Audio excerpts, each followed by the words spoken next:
Olá, implícitos! Hoje a gente vai falar de um filme que já foi lançado há um certo tempo, dirigido pelo Lorcan Finnegan e pelo Garrett Shandling, dois produtores que já trabalham juntos desde 2011, e estrelaram aí o Vivarium, com Jesse Eisenberg fazendo o papel de Tom e a Imogen fazendo o papel de Gemma, num terror psicológico que tem algumas repetições bem estranhas pra gente comentar hoje. Primeiro a gente vai falar das simbologias que aparecem de cara no filme. A primeira delas é a cor verde e o número 9, né? Então, falando um pouquinho mais do número 9, na numerologia, o 9 significa o final de um ciclo e começo de outro ciclo. E é isso que os dois personagens vivem. Eles estão dentro de um looping, um labirinto, sem conseguir sair. Além disso, o número 9 também significa a busca pela perfeição, né, que a direção procura mostrar a todo momento. E também os pontos negativos do número 9, que são o sacrifício, a solidão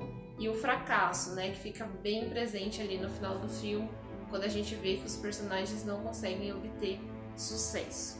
Bom, a partir daqui, provavelmente você vai ouvir muitos spoilers, então eu recomendo que você veja o filme antes de ver esse vídeo, ou se você gostar de spoilers, fica aí com a gente pra gente debater depois. Além disso, a cor verde, que aparece em todas as casas, significa esperança, saúde, dinheiro, prosperidade e também a natureza viva. Uma coisa que a gente percebe é que o Vivarium se trata de um viveiro artificial, então não tem essa presença da natureza viva, a não ser realmente os dois personagens, que são seres humanos. O resto é tudo muito artificial, a comida, o ar, as nuvens, tudo não tem a presença da natureza. Eu trouxe aqui alguns pontos para a gente levantar uma discussão sobre o filme, então vamos lá. O primeiro deles é como o casal tem uma certa sensibilidade às coisas que estão acontecendo ao redor deles. A Gemma, ela é uma professora de primário, então ela já tem aquele contato direto com crianças, ela tem um diálogo ali no começo sobre a natureza.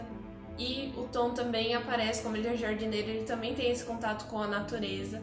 Então é legal ver como eles são sensíveis a essas pequenos detalhes. E eles são facilmente enganados por um vendedor que os leva, né, para um conjunto habitacional novo. E tem a promessa da casa própria que eles tanto almejam, né? Presos nesse labirinto social, nessa construção, nessa padronização, eles são obrigados a viver isolados, apenas com a presença de um e outro. E eles só podiam comer o que fosse fornecido por eles dentro de uma caixa, que não é uma caixa muito grande. Então ali dá a sensação de que a comida é racionada. E depois que eles comem, eles colocam o lixo naquela caixa e levam novamente para ser recolhido. Isso dá pra gente também uma sensação de que a direção tem uma preocupação com o consumismo e também com a produção de lixo. Então a comida sendo entregue em uma quantidade não mais do que o necessário e depois sendo devolvida no lixo corretamente, sem aí poluir a natureza e sem causar muito desperdício.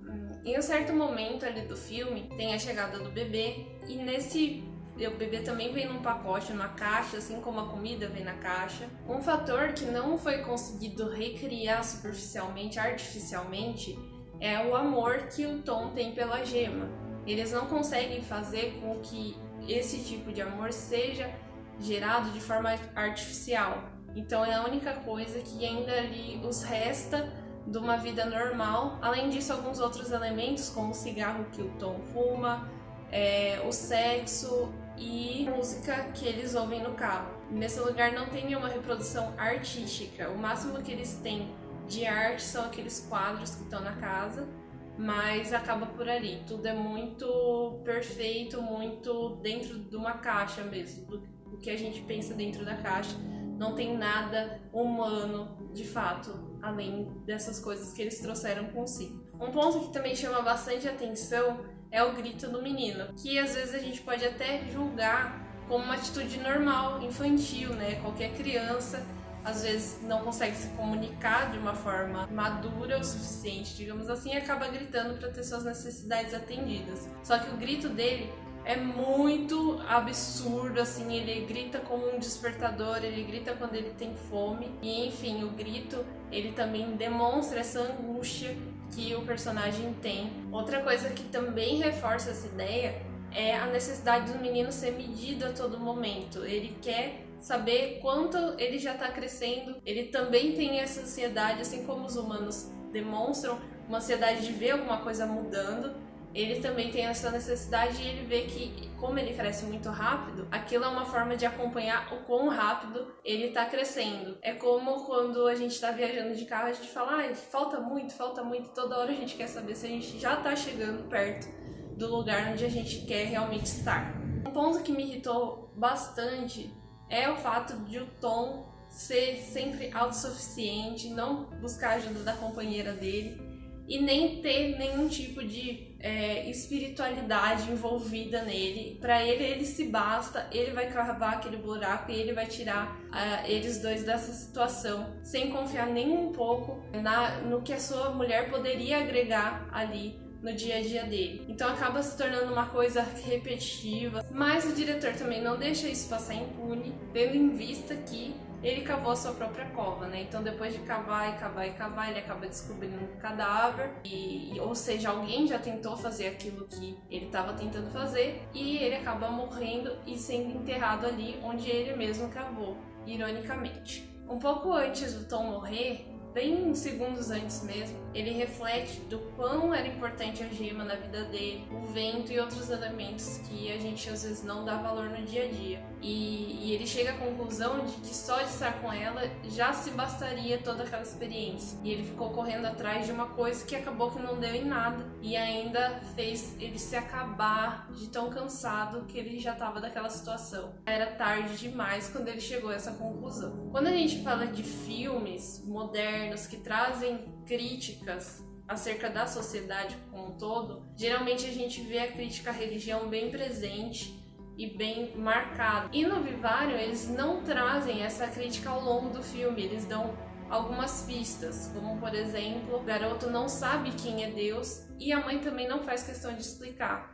Ela fala God, ele entende dog e para eles God, dog, né? Deus ou cachorro daria mais ou menos no mesmo, o que mostra uma falta de fé, uma coisa superior que os motivasse ou de fé neles mesmos de que aquilo iria acabar. Eles não demonstram qualquer tipo de espiritualidade e é bastante interessante ver como esse filme abordou essa questão, que parece tão superficial se você não presta realmente atenção, mas depois fazendo uma análise você vê que ali naquele momento ele disse tudo sobre o que o casal pensa de uma vida espiritual ou de uma questão religiosa. Bom, lembra que eu falei lá no começo que se talvez eles criassem a criança e tivesse dado tudo certo, a criança tivesse crescido ali junto com eles e todo mundo tivesse conseguido sobreviver, será que eles seriam libertos? No final, Martin, né, que é essa criança que já vira um adulto e depois ela assume essa identidade, que a gente também já vai falar, ele diz que estava na hora do Tom ser libertado,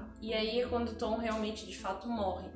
Então essa liberdade seria a morte desse personagem ou ele teria construído essa liberdade emocional no dia a dia com a gema, se libertando desses pensamentos que tomam a gente, principalmente em período de isolamento, ansiedade, enfim, a nossa liberdade ela se dá quando a gente morre ou ela é construída dia a dia? Também fica aberta essa reflexão. Para fechar a análise do filme, a gente tem que falar, né, do momento em que a gema consegue entrar debaixo da casa dela e ver outras realidades paralelas ali ao que está acontecendo com eles.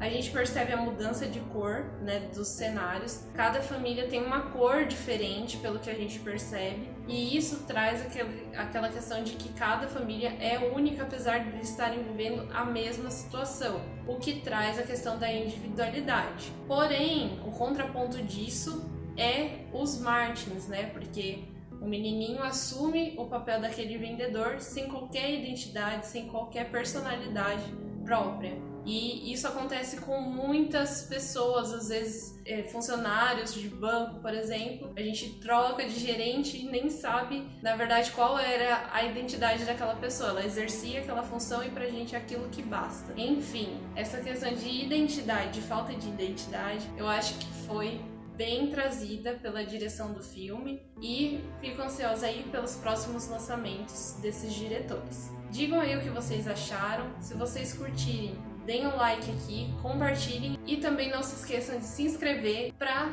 receberem o alerta dos próximos vídeos. E é isso aí, muito obrigada, até a próxima!